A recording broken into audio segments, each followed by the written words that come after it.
नमस्कार किसान भाई, स्वागत है आपका हमारे यूट्यूब चैनल किसान मित्र एग्रीकल्चर में। किसान भाई, इस वीडियो में मैं आपको बताने वाला हूँ कि जब आपके लहसुन 80 दिन की हो जाती है तब आपको कौन कौन सी सावधानियां लहसुन की फसल में रखनी है। किसान भाई, जब लहसुन 80 दिन की हो जाती है तो ये अवस्था लहसुन की बहुत ही महत्वपूर्ण अवस्था होती है। इस अवस्था में लहसुन का कंद बनना शुरू हो जाता है और लगभग आधा कंद बन जाता है। तो इस अवस्था में किसान भाई कुछ सावधानियां आपको रखने की ज़रूरत होती है। अगर ये गलतियां आप लास्ट अवस्था में कर देते हो तो आपने जो इतनी मेहनत लहसुन में की है वो मेहनत किसान भाई बर्बाद हो जाती है। क्योंकि ये जो अवस्था है, इस अवस्था में आपको कुछ ज़रूरी चीज़ों का ध्यान रखना पड़ता है।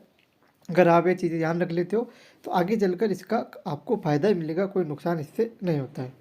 तो किसान भाई, इसकी जानकारी के लिए किसान भाई आपसे निवेदन है कि आप वीडियो शुरू से लेकर अंत तक जरूर देखें, जिससे कि महत्वपूर्ण जानकारी आपको मिल सके। और किसान भाई, आप पहली बार हमारे यूट्यूब चैनल पर आए हो और अभी तक आपने हमारे चैनल सब्सक्राइब नहीं किया है तो नीचे स्क्रीन पर दिए लाल अक्षर के बटन को दबा के आप हमारे यूट्यूब चैनल को सब्सक्राइब जरूर कीजिए।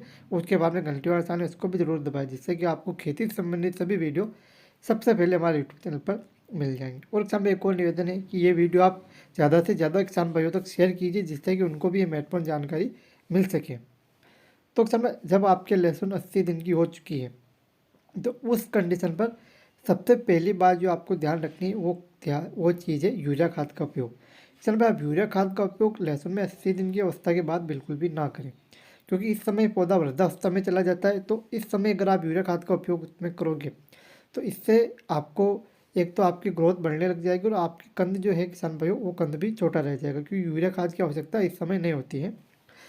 अगर आप ऊटी लहसुन अगर आपने बो रखा है समय ऊटी लहसुन में आप यूरिया खाद का उपयोग 80 दिन के बाद बिल्कुल भी ना करें। अगर आपके देसी लहसुन है, जीटू लहसुन है, तो उस लहसुन में आप 80 दिन के बाद यूरिया खाद का उपयोग कर सकते हो, क्योंकि अलग अलग लहसुन की वैरायटी के अनुसार अलग अलग खाद आप उसमें डाल सकते हो। तो यूरिया खाद का उपयोग आप ऊटी लहसुन में तो बिल्कुल भी ना करें।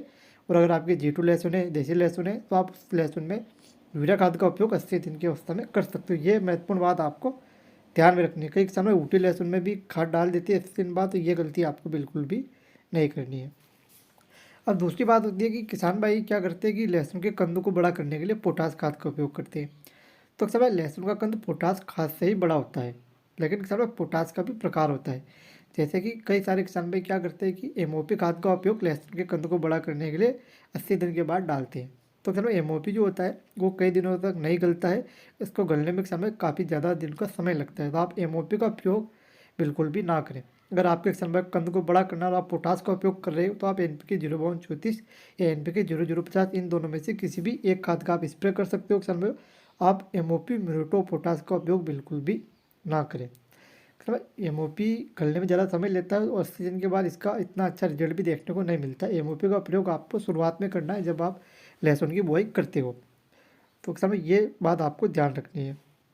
और तीसरी महत्वपूर्ण बात, कई सारे किसान भाई क्या करते हैं कि 80 दिन के बाद फसल में बार बार सिंचाई करते हैं। तो किसान भाई, आपको बार बार सिंचाई ना नहीं करनी है। लहसुन में बार बार सिंचाई करने से लहसुन में नमी बनी रहती है, तो नमी बनी रहने से भी किसान भाई लहसुन का कंद छोटा रह जाता है। तो किसान भाई, आप बार बार सिंचाई ना करें।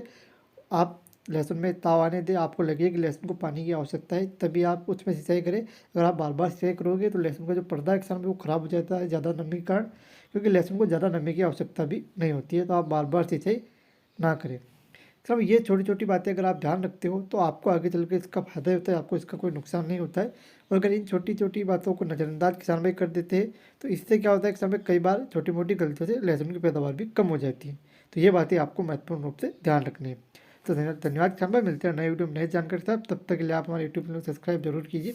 धन्यवाद।